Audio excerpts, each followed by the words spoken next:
Imagine if I were to tell you that those compliments you believe women desire are, in fact, diminishing your allure, that with every "you are beautiful" and "you are amazing," she's being pushed further from you. Something about human psychology was understood by the ancient Stoics, a truth modern men have entirely overlooked. What they knew was that words which flatter the ego are not the most powerful ones.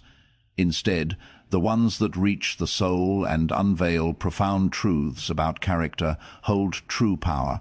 With you today, I am going to share 3 compliments so psychologically impactful that using them frightens most men. Pick-up lines. These are not manipulation tactics. They are not observations rooted in Stoic wisdom, are what they are, cutting through superficial attraction to forge something much more potent, authentic respect and desire. A warning, however, is this: once using these becomes your practice, you cannot revert to the feeble, generic compliments that every other man is casually dispensing. Are you ready to set yourself apart from the herd? Forbidden compliment number 1. The way you handle difficulty. I respect. Here is the action every typical guy takes when a woman is the one he wants to compliment. Her appearance, her smile, how flawless she is, these he talks about. Predictable, boring, and utterly forgettable. But the Stoic man, deeper he sees. And how she responds when life strikes her squarely, he watches. And that's the moment he delivers a compliment destined to linger in her thoughts for weeks. Why this is effective, let me explain by telling you about Sarah, a woman I once dated whose impact completely altered my view on attraction. Sarah, most men would observe and compliment her on her looks. Objectively, she was striking. But what seized my attention was not her appearance. It was observing her manage her father's sudden illness. While others around her were disintegrating, turning the situation into a reflection of their own emotions, calm Sarah remained. The family she organized, the difficult decisions she made, everyone she kept focused on what truly mattered. Not until everything was resolved did she break down, and even then, privately, she did it. That was when, looking her in the eye, I said, "The way you handle difficulty, I respect under pressure. Most people crumble, but you become immediate and profound," was the effect. Her whole demeanor shifted from polite interest. She moved to complete focus on me. The reason I had perceived something within her, something she herself cherished, yet no one else had ever acknowledged. Here is the Stoic principle at play. Marcus Aurelius wrote, "Change is what the universe is, what our thoughts make it. That is our life."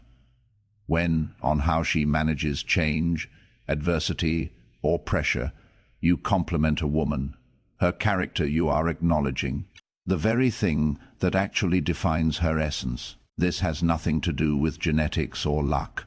It concerns her choices, her values, her inner strength. And recognizing that strength, you are doing something 99% of men never do. As a complete human being, you are seeing her, not merely as an object of desire. Forbidden compliment number 2. A rare kind of intelligence. You possess intelligence. To most men, signifies being book smart or achieving career success. On being smart, they compliment women in the most generic, meaningless way conceivable. But what the Stoic comprehends is that true intelligence is not about your knowledge. It's about your thought process. Something most women are never recognized for is targeted by the second forbidden compliment, the quality of their reasoning, their inquisitiveness, their knack for seeing patterns and connections that escape others. From watching my friend Marcus interact with women, this I learned. Average-looking this guy was, with a decent job, nothing extraordinary on paper. Yet women would find themselves utterly captivated by him after a single conversation. What his secret was, I finally asked. He replied, to how their minds operate. I pay attention, not just to what they articulate. Then, he demonstrated. At a party we were conversing with this woman, a marketing executive. While her success other guys were complimenting, or about her job they were inquiring, Marcus was listening to how about problems she thought. After a campaign she'd worked on, she explained, instead of remarking, "That's impressive," or "You are so smart," Marcus stated. A rare kind of intelligence you possess.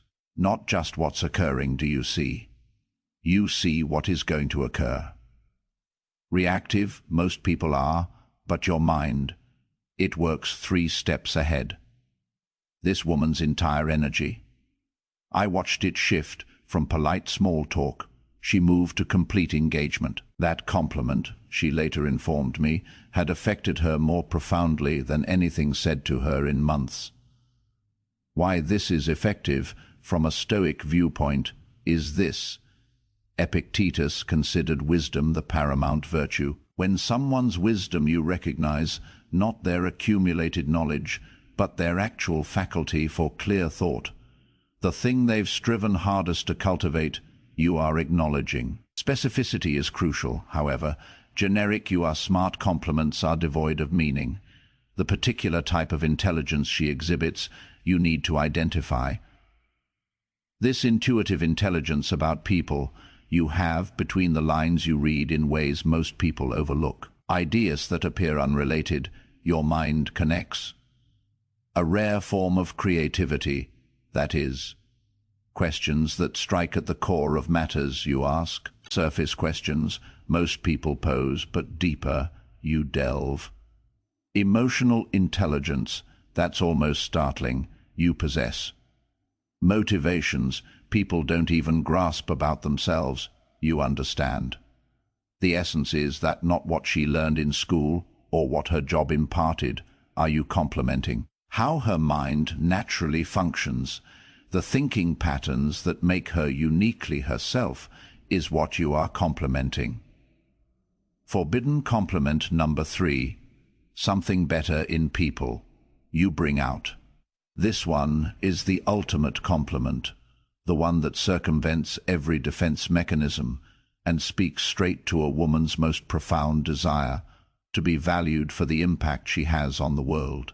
That our highest purpose is to contribute to the collective good, to improve the world through our very presence, is what Stoic philosophy teaches. A woman's capacity to uplift others, when you recognize it, something profound about her character and her effect on the world, you are acknowledging. About the moment I uncovered this compliment's power, let me tell you, at my friend Jake's birthday party, I was observing his girlfriend Emma interact with everyone.